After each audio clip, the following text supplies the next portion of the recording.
राधे राधे, जय श्रीमन नारायण। कैसे हैं आप लोग? चलिए आज मैं आपको देव उठनी एकादशी की कथा सुनाऊंगी।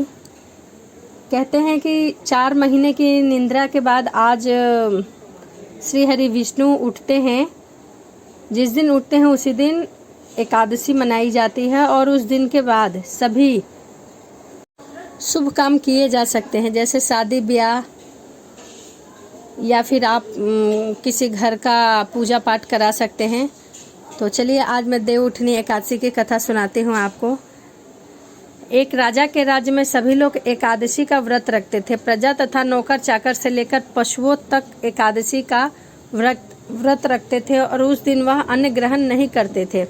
एक दिन किसी दूसरे राज्य से एक व्यक्ति राजा के पास आया और बोला, हे महाराज, कृपा करके मुझे नौकरी पर रख ले। तब राजा ने उनके सामने एक शर्त रखी।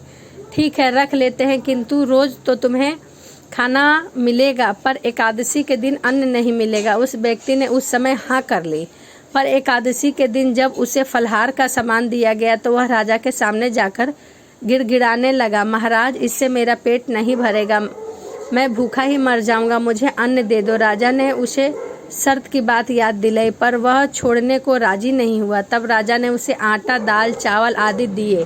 वह नित्य की तरह नदी तट पर पहुंचा और स्नान कर कर भोजन पकाने लगा। जब भोजन बना गया तब वह भगवान को बुलाने लगा, आओ भगवान, भोजन तैयार है। 15 दिन बाद अगली एकादशी को वह राजा से कहने लगा कि महाराज, मुझे 2 गुना सामान दीजिए। उस दिन तो मैं भूखा ही रह गया। राजा ने कारण पूछा तो उसने बताया कि हमारे साथ भगवान भी खाते हैं, इसलिए हम दोनों के लिए पूरा सामान नहीं होता। बुलाने पर पीताम्बर धारण किए भगवान चतुर्भुज रूप में आ पहुँचे तथा प्रेम से भोजन करने लगे। भोजन आदि करके भगवान अंतराध हो गए तथा वह अपने काम पर चला गया। 15 दिन बाद फिर अगली एकादशी आई। वह राजा से कहने लगा कि महाराज, मुझे 2 गुना सामान दीजिए। उस दिन भी मैं भूखा रह गया। राजा ने कारण पूछा तो उसने बताया कि हमारे साथ भगवान भी खाते हैं, इसलिए हम दोनों के लिए सामान पूरा नहीं हुआ। यह सुनकर राजा को बड़ा आश्चर्य हुआ।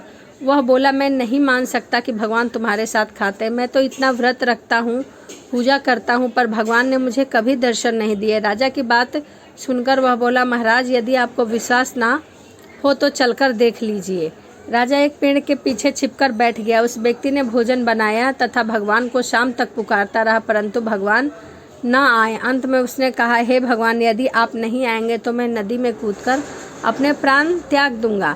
लेकिन भगवान नहीं आए। तब वह प्राण त्यागने के उद्देश्य से नदी की तरफ बढ़ा।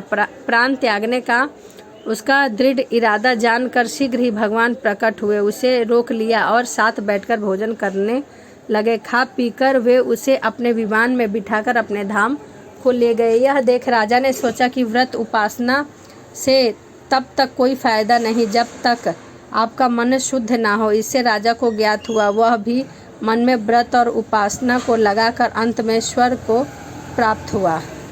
तो ये देव उठनी एकादशी की कथा थी। और चलिए अब देव उठनी एकादशी के दिन तुलसी विवाह कैसे करते हैं। कुछ लोग एकादशी को तुलसी विवाह करते हैं, कुछ लोग द्वादशी को करते हैं। तो तुलसी विवाह में क्या क्या सामग्री चाहिए वो मैं आपको बता देती हूँ। सामग्री के साथ साथ तुलसी विवाह की पूजा कैसे करनी है वो भी मैं बता देती हूँ। और कुछ लोग जो हैं वो पूर्णिमा के दिन भी तुलसी विवाह की पूजा करते हैं, तुलसी का विवाह करते हैं। तो चलिए किस प्रकार पूजा करनी है वो मैं आपको बताती हूँ। सबसे पहले तुलसी के पौधे को चारों तरफ से स्तंभ बना लें, फिर उस पर तोरण सजाएं। तोरण मतलब आम के पल्लू से वो जो लटकन टाइप में बनाते हैं उसी को तोरण कहते हैं।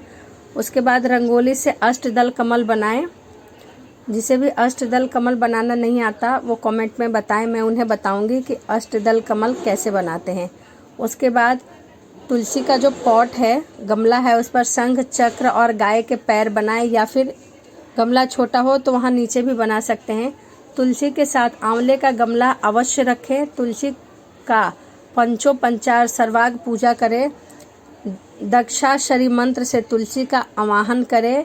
तुलसी का दक्षाक्षरी मंत्र श्री ह्री क्लीम ए वृंदावन्य स्वाहा, ये जो है तुलसी के 10 अक्षरी मंत्र हैं और उसके बाद घी का दीपक और धूप दिखाएं, सिंदूर, रोली, चंदन और नवेद चढ़ाएं, तुलसी को वस्त्र और गहनों से सुशोभित करें। फिर लक्ष्मी अष्टोच्चर या दामोदर अष्टोच्चर पढ़ें।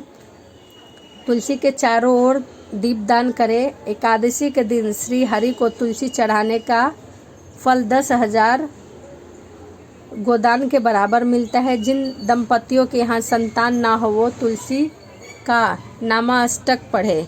तुलसी नामाष्टक के पाठ से न सिर्फ शीघ्र विवाह होता है बल्कि बिछड़े संबंधी भी करीब आ जाते हैं। नए घर में तुलसी का पौधा श्री हरि नारायण का चित्र या प्रतिमा और जल भरा कलश लेकर प्रवेश करने से नए घर में संपत्ति की कमी नहीं होती। यदि किसी की नौकरी वगैरह नहीं लग रही है, प्रमोशन नहीं हो रहा है, तो उसके लिए यह उपाय है। नौकरी पाने, कारोबार बढ़ाने के लिए गुरुवार को श्यामा तुलसी, जो सांवली तुलसी होती हैं, उनके पौधे पीले कपड़ों में बांधकर ऑफिस या दुकान में रखें। ऐसा करने से कारोबार बढ़ता है और नौकरी में प्रमोशन होता है।